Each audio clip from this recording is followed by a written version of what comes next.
Software engineer से बॉलीवुड में talk show host बनने तक, छोटे छोटे रोल्स करने से हिंदी सिनेमा में बड़े पर्दे पर मेन विलन का रोल करने तक, स्कूल के थिएटर से नेशनल टीवी पे एक्टिंग गुरु बनने तक, रियलिटी शो कंटेस्टेंट से देश के सबसे पसंदीदा show the Kapil Sharma show में गेस्ट बन के आने तक, और ऑफिस के टॉयलेट में सोने से शाहरुख, सलमान, आमिर खान, अक्षय कुमार जैसे दिग्गजों का इंटरव्यू करने तक।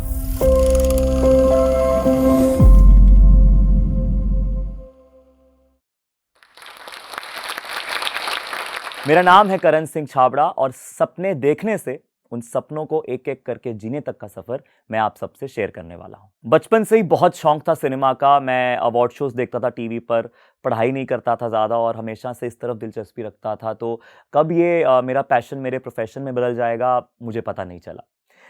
स्कूल में बहुत एक्टिवली पार्टिसिपेट करता था, थिएटर में, पोइट्री रेसिटेशन में, डिबेट्स में, डेक्लामेशंस में। और जो मेरे दोस्त थे जो कि बैक बेंचर्स थे, वो हमेशा मेरा मजाक बनाते थे कि ये जो हरकतें हैं ये तो फ्रंट बेंचर की होती हैं, लड़कियां करती हैं सब पार्टिसिपेट, तू तो कूल है, हमारे साथ क्रिकेट खेल और क्लासेस मिस कर एंड ऑल दैट स्टफ। पर मैंने कभी ध्यान नहीं दिया और आज वही दोस्त मेरे को अपनी इंस्पिरेशन मानते हैं।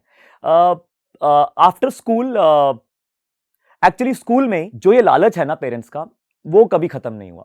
हमेशा से लालच देते आए कि 10th में एक बार मार्क्स ले आ, उसके बाद ऐश ही ऐश है। अरे बेटा +2 अच्छे से कर ले, उसके बाद ऐश ही ऐश है। फील्ड कौन सी चूज करनी है ये भी उन्होंने बताया। I always wanted to do mass media, but उन्होंने बोला कि नॉन मेडिकल जो है it's kind of safer option, उसके बाद आप कुछ भी कर सकते हो। आप एक बार नॉन मेडिकल में अच्छे मार्क्स ले आओ, उसके बाद ऐश ही ऐश है। नॉन मेडिकल कर लिया तो अब मास कॉम में ग्रेजुएशन नहीं, बीटेक कर ले, उसके बाद जॉब अपॉर्चुनिटीज बहुत अच्छी हैं। तो वो जो लालच है और वो जो मिडिल क्लास माइंडसेट है to have a safe option, जिसकी वजह से मैं अपना पैशन नहीं फॉलो कर पा रहा था, बट समवेयर आई न्यू कि मैं कहीं ना कहीं बैलेंस करके आगे बढ़ सकता हूं। So anyways, long story short, मेरी पहली कॉर्पोरेट जॉब लगी जनपैक्ट में और दिल्ली, बड़े शहर में आया सबसे पहले अकेले अपने दम पर। और मैं दिल्ली में आई थिंक एक्टिंग से ज़्यादा मॉडलिंग की अपॉर्चुनिटीज़ बहुत थी और मेरा कद 5 फुट 8 इंच है, पर मेरे अंदर कॉन्फिडेंस काफ़ी था और मैं कन्विंस कर पाया फैशन डिज़ाइनर्स को, फैशन वीक के कोरियोग्राफर्स को, फैशन जो भी इंस्टीट्यूट के हेड्स थे, to take me as their model on the ramp. And I used to convince them कि आपके गारमेंट्स इवेंचुअली तो हम लोगों ने पहनने होते हैं, तो why not me representing your garments on ramp. Modelling की तो बहुत ही ज़्यादा कॉन्फिडेंस मिला, स्टेज फ्राइट ख़त्म हो गई और आई थिंक मैं one of the first models था जिन्होंने अपने कल्चर को रिप्रेजेंट करते हुए टर्बन पहन के I walked at FDCI India couture week, जो कि सबसे प्रेस्टिजियस फैशन वीक है, और लैक्मे फैशन वीक उस समय में और आज भी शायद बहुत ही फेमस और बहुत ही प्रेस्टिजियस माना जाता है।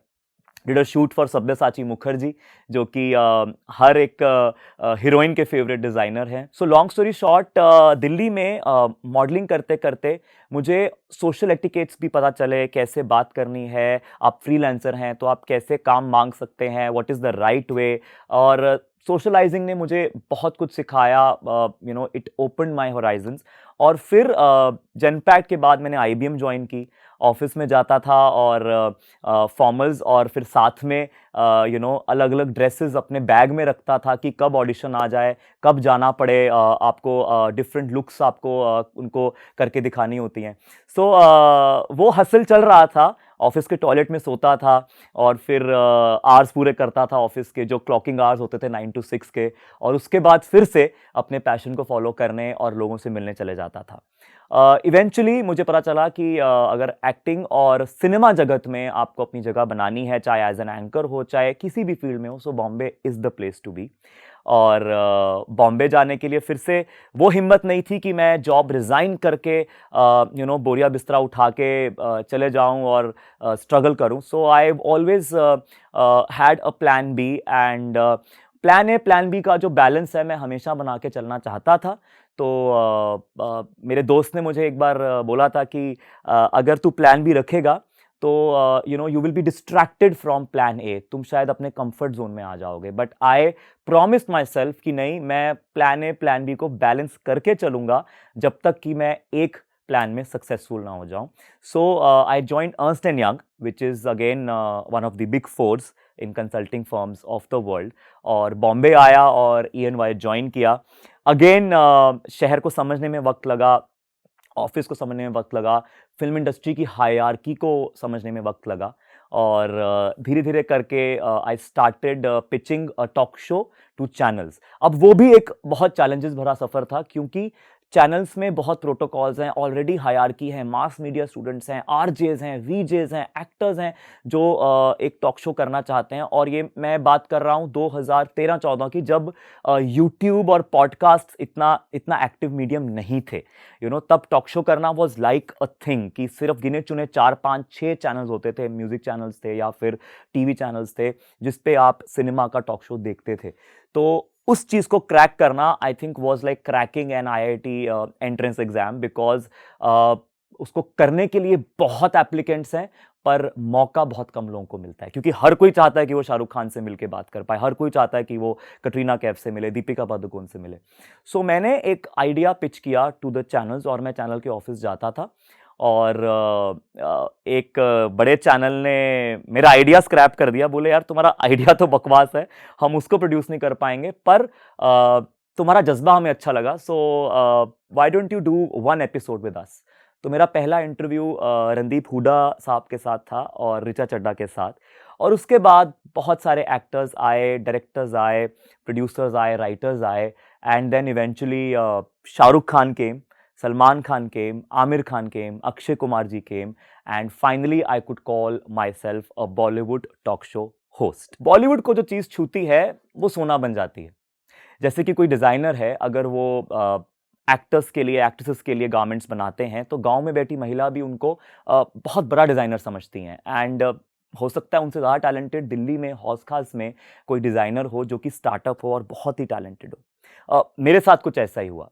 Because I hosted a show for Bollywood, with Bollywood, I still get anchoring jobs even after 8 years of starting that talk show. In fact, हाल ही में अयोध्या में मुझे मौका मिला होस्ट करने के लिए, जहाँ पे नेशनल टीवी पर मैंने बात की राम मंदिर में होने वाली प्राण प्रतिष्ठा कार्यक्रम की. So yeah, I finally realized now I can quit my heavily paying job. मेरी लास्ट जॉब डेलॉयट में थी, उससे पहले मैं अर्न्स्ट एंड यंग में था. एंड बिग 4 की इन बड़ी कंपनीज को छोड़ना और फ्रीलांसर की ज़िंदगी जीना बहुत रिस्की लग रहा था, पर क्योंकि मेरे पास वो बॉडी ऑफ वर्क आ चुका था, so I decided to finally resign from my job and be a freelancer. इसी दौरान बहुत सारे रोल्स ऑफर होने लग गए, छोटे बड़े, और किसी काम को मैंने मना नहीं किया. मुझे लगा जो भी काम आ रहा है, because I am not from a film family, कोई गॉडफादर नहीं लेके आया था बॉम्बे में, कोई कनेक्शंस नहीं थे, तो जो भी काम मिला मैंने पूरी शिद्दत से उसको निभाया. जो भी रोल मिलता था, I used to enjoy going on set, और मैं उसको लर्निंग प्रोसेस समझकर अपना बेस्ट देता था, और सेट पे अपने काम होने के बाद भी सीखता रहता था. तो मैंने एक वेब सीरीज की स्टेट ऑफ सीज, जो कि Z5 पे आई है, जो कि कोविड में बहुत हिट हुई थी, बिकॉज लोग लॉकडाउन में थे और तब वो रिलीज हुई थी, तो उसकी व्यूअरशिप बहुत ज़्यादा थी. I played a negative role. Then Babli bouncer में मैंने 2 सीन किए थे, पर वो इतने वायरल हुए कि वो ट्रेलर में आए, एंड आई थिंक अब तक उसके मीम्स शेयर किए जा रहे हैं, और मधुर भंडारकर जैसे बड़े डायरेक्टर के साथ काम करने का मौका मिला. बहुत सारे टीवी शोज़ किए, तारक मेहता का उल्टा चश्मा, कुल्फी कुमार बाजेवाला, दिल तो हैप्पी है जी. MTV लव स्कूल में कंटेस्टेंट था, तब पता नहीं था कि रियलिटी शो कैसा होता है, क्या करना होता है. उसमें भी गलतियां की और गलतियां करके सीखा.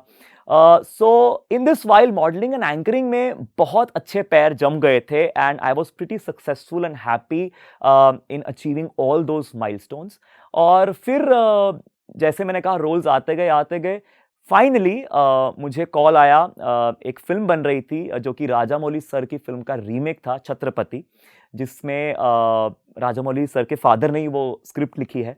और मेरा जो सिलेक्शन प्रोसेस था, डायरेक्टर, प्रोड्यूसर, बहुत जगह से मेरा जो ऑडिशन था वो क्लियर हुआ, और भाग्यश्री जी, नुसरत भरूचा, शरद केलकर, बेलम कोंडा, इन सब सुपरस्टार्स के साथ काम करने का मौका मिला, and I entered being the main villain of Hindi cinema. और उसके बाद मेरे फेवरेट शो आई थिंक हम सबके favourite show Kapil Sharma show में as a celebrity, as a guest जाने का मौका मिला और कपिल भाई ने इतना प्यार दिया, उन्होंने बोला आप एंकरिंग करते हैं तो आज आप मेरा शो होस्ट करके दिखाइए। और वो क्लिप अभी तक बहुत वायरल है और उससे मुझे बहुत प्यार मिल रहा है। ये सफ़र इतना आसान नहीं था, बहुत सारे चैलेंजेस फेस करने पड़े, बहुत रिजेक्शंस थे, कई बार खुद को डाउट करता था, खुद से सवाल करता था और खुद ही को समझाता था, क्योंकि घर पे अगर बोलता तो शायद वो बोलते बेटा वापस आ जाओ, और पेरेंट्स तो हमेशा उसी आई थिंक टेंडेंसी पे रहते हैं कि बस तू आ जा वापस, यहाँ तुझे क्या कमी है, किस चीज़ की कमी है, हम हैं। सो मैं वो नहीं चाहता था, तो अपने आप को समझाया और फाइनली अब मैं वो ज़िंदगी जी रहा हूँ जो मैं हमेशा से जीना चाहता था। एक-एक दिन मैं एन्जॉय करता हूँ, एक-एक दिन जब मैं सेट पे रहता हूँ, जब मैं सेट पे नहीं भी रहता हूँ, मैं कभी किसी दूसरे कलाकार की हेल्प करता हूँ, तो मुझे उतनी ही खुशी मिलती है। सोसाइटल प्रेशर बहुत था। अपनी नज़रों में जब से मैंने शाहरुख, सलमान, आमिर, अक्षय जी इन सब दिग्गजों के साथ शूट कर लिया, I think I have arrived और मैं अपने आप को बहुत कामयाब समझने लगा, क्योंकि यू नो बिना किसी कनेक्शन के और आप अपने इंस्पिरेशंस के साथ, जिनका आप बचपन से फ़ैन रहे हो, उनके साथ आप शूट करते हो, रूबरू बैठते हो, सिनेमा की बातें करते हो, सीखते हो, मेरे लिए उससे बड़ी अचीवमेंट थी ही नहीं। पर फिर भी कुछ लोगों को लगता था ओके इसका ड्रीम कुछ और है, तो शायद ये कुछ और कर रहा है। और इसी बात पे मैं सबको अवेयर करना चाहता हूँ कि जो आपके सक्सेस की जो परिभाषा है, आपके सक्सेस की जो डेफिनेशन है, वो आप खुद तय करते हैं, नोबडी एल्स। तो मैं अपनी नज़रों में बहुत सक्सेसफुल हो गया था। I was very confident and जो एक वो प्रेशर था सर के ऊपर कि यार आगे क्या होगा, क्या करूँगा, वो ख़त्म हो चुका था, बिकॉज़ जो मैं करना चाहता था, एटलीस्ट जो मेरा उस टाइम का शॉर्ट टर्म गोल था, वो पूरा हो चुका था। Having worked with the best of the best in the industry, from Shahrukh Khan ji, Salman ji, Aamir ji, Akshay ji, Hrithik ji, Deepika, Kareena, Katrina, you name it, जिनकी भी फ़िल्में पिछले 6 साल में आई थी, मैं उन सबके साथ ऑलमोस्ट हफ्ते में 3 बार शूट करता था और बहुत ही कुछ सीखा मैंने उनसे। पर कहीं न कहीं वो सोसाइटल प्रेशर भी था कि अच्छा ये यही करना चाहता है या इसका ड्रीम कुछ और है। तो उन सबको मैं ये कहना चाहता हूँ कि अपने सक्सेस को आप खुद डिफाइन करते हैं। You have the definition of your success, और जब आपने अपने गोल्स तय कर लिए, चाहे वो छोटे गोल्स हों, चाहे वो बड़े गोल्स हों, चाहे वो बहुत बड़ा आदमी बनने को हो या चाहे वो एक नॉर्मल आदमी बन करके अच्छी फैमिली लाइफ मेंटेन करके जीने का सपना हो, आप अपना सपना और अपने गोल्स खुद डिफाइन करते हैं। और मेरी नज़रों में प्लान ए प्लान बी को बैलेंस करके चलना मेरे लिए बहुत वर्क किया। लेकिन जो भी मुझे देख रहा है, मुझे सुन रहा है, अगर आप प्लान ए प्लान बी को बैलेंस करके आगे बढ़ना चाहते हैं या फिर रिस्क लेकर एक ही प्लान पर टिके रहना चाहते हैं, डटे रहना चाहते हैं, जो भी आप इन दोनों पाथ्स में से चूज करें, just believe in yourself and keep reinventing yourself and I am sure one day you will make history. जैसे कि अब मेरा जो बैलेंस मॉड्यूल है वो आज भी चल रहा है मेरी लाइफ में। हाँ, जॉब छोड़ दी है, पर अब मैंने एक स्टार्टअप किया है जहां पे मैं उन आर्टिस्ट को हेल्प करता हूं एक टैलेंट एजेंसी के माध्यम से।